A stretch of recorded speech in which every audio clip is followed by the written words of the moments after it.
Good morning student. Target chemistry Rajguru पे आपका स्वागत है। देखिए, हम यहाँ पर बात कर रहे हैं 12th chemistry chapter number 2 billion.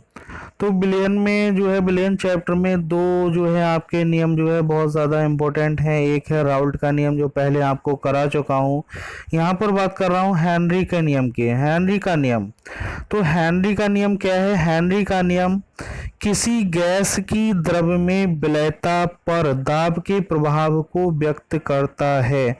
यानी कहने का मतलब यह है कि अगर किसी गैस जो है, कोई गैस अगर द्रव्य में अगर विलय हो रही है तो दाब का उस पर क्या प्रभाव पड़ता है। अगर दाब कम करते हैं, दाब ज़्यादा करते हैं, तो इसी प्रभाव को जो है इस नियम में आपको समझाया गया है।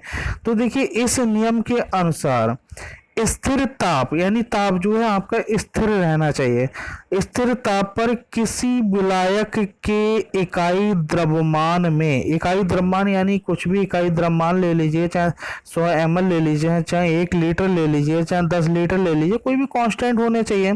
तो इकाई द्रव्यमान में घुली हुई गैस की मात्रा गैस के दाब के समानुपाती होती है। यहाँ कहने का मतलब ये है, अगर कोई गैस किसी विलायक में घुल रही है तो दाब अधिक होगा तो गैस ज़्यादा घुली हुई होगी, और दाब कम होगा तो गैस कम घुली हुई होगी। यानी गैस के जैसे जैसे आप दाब बढ़ाओगे तो गैस की मात्रा यानी कि उसमें विलयता जो है उसकी बढ़ती हुई चली जाएगी।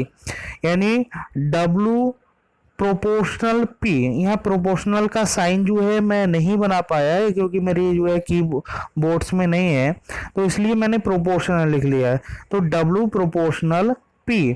अब प्रोपोर्शनल को हटाते हैं, इक्वल टू लगाते हैं, बराबर का निशान लगाते हैं, तो आपको कोई ना कोई कांस्टेंट लगाना पड़ता है, नीतांक लगाना पड़ता है। तो यहाँ पर KH लगाया है, जो एक यहाँ पर हेनरी नीतांक है, तो W बराबर हो जाएगा KH P। और जो है अगर P को हम दूसरी साइड में लाएंगे तो W/P बराबर KH। यहाँ KH एक नीतांक है, तो यहाँ पर जो है आपका जो है कहने का मतलब यह है कि जितना ज़्यादा प्रेशर बढ़ाओगे उतनी ज़्यादा गैस की जो मात्रा है, विलयता है, वो बढ़ती हुई चली जाएगी। यही हेनरी का नियम है। हेनरी का नियम क्या है? आपको केवल ये दो लाइनें लिखनी है। स्थिर ताप पर किसी विलायक के इकाई द्रव्यमान में घुली हुई गैस की मात्रा गैस के दाब के समानुपाती होती है, यानी W प्रोपोर्शनल P, W बराबर KH P, या फिर इस तरह से लिख सकते हैं W/P बराबर KH। अब देखिए, हेनरी के नियम की सीमा है। ये भी दो कम से कम लिमिटेशंस आपको याद करनी है, क्योंकि क्वेश्चन में आता है हेनरी का नियम लिखिए तथा इसकी सीमाएं भी बताइए, तो ये भी आपको याद करनी है। तो हेनरी के नियम की सीमाएं क्या है? नंबर 1, ये नियम केवल आदर्श गैस पर ही मान्य है, लेकिन कम दाब पर इसका उपयोग वास्तविक गैसों के लिए किया जा सकता है। आदर्श गैस कौन सी होती हैं? जो PV बराबर NRT वाली जो है, जो इक्वेशन है उसको फॉलो करती हैं, वो आदर्श गैस जो है कहलाती हैं।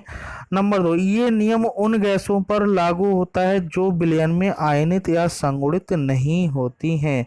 आयनित का मतलब समझ रहे हो, यानी कि अपने आयनों में टूट जाना, या संगुणित जो है यानी इकट्ठी हो जाना। तो इस तरह की अगर प्रॉपर्टी नहीं होती है कि कोई गैसों की, तो उन पर ये लागू होती है। नंबर 3 क्या है? ये नियम उन गैसों पर लागू होता है जो विलायक से क्रिया नहीं करती। यानी कि अगर विलायक से क्रिया करेंगी तो ये नियम उन पर लागू नहीं होता है। यानी विलायक से जो क्रिया नहीं करती हैं गैसें, उन पर यह नियम लागू होता है। अब नंबर 4 आपका क्या है? नंबर 4 है आपका ताप स्थिर रहना चाहिए, यानी ताप जो है आपका कांस्टेंट रहना चाहिए। तो ये जो है आपके जो है हेनरी के नियम की सीमाएं हैं, इन्हें याद कर लीजिएगा। Thank you for watching my video.